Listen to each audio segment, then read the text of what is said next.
ඔය හැම දානයක්ම අතර උතුම්ම දානය ධර්ම දානයයි කියලා සඳහන් කළා. දැන් අපි සඳහන් කළා ආහාර දුන්නාම ආහාර, පාන වර්ග දුන්නාම පාන, ඇඳුම් දුන්නාම වර්ණ, සුවඳ පූජා කළාම ප්‍රඥාව. මේ දේවල් ලැබෙනකොට ධර්ම දානයෙන් මොනවද ලැබෙන්නේ? ලෞකික ජීවිතය පෝෂණය කරගන්න අවශ්‍ය හැම පහසුකමක්ම ධර්ම දානයෙන් ලැබෙනවා. ලෝකෝත්තර ජීවිතයේ සුවපත් කරගන්න අවශ්‍ය සුවිශේෂී වූ කුසල ධර්මයන් පහසුකම් ධර්ම දානය නිසා ලැබෙනවා.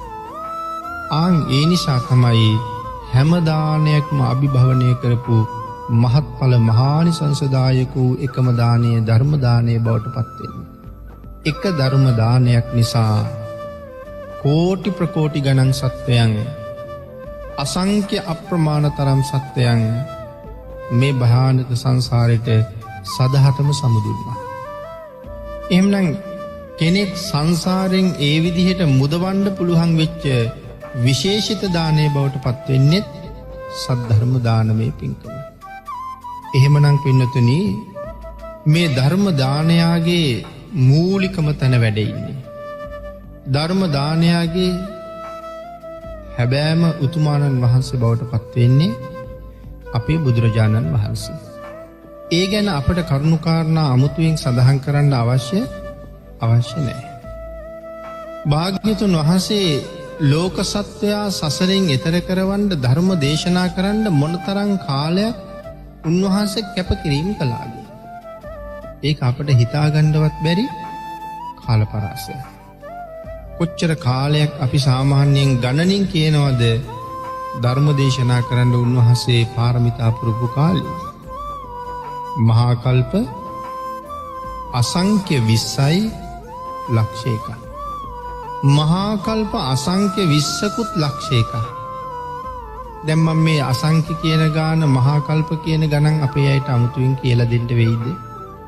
මං හිතන්නේ නිතර බණ අහලා ඒ කරුණ ගැන බොහෝ දෙනා දන්නවා. අසංඛ්‍ය කියලා කියන්නේ 1.140කින් ලියන ගාන. අද නම් අපිට හරි පුදුමයි එහෙම ගණන් තිබුණද මිනිස්සු ගණන් කළාද කියලා. නමුත් මේ ත්‍රිපිටකය තුලින් මනාව ඔප්පු වෙනවා අතීතයේ අදට වඩා බොහොම දියුණුයි කියලා. සමහර වෙලාවට අපි කල්පනා කරන්නේ ලෝකේ අද දියුණුයි කියලා.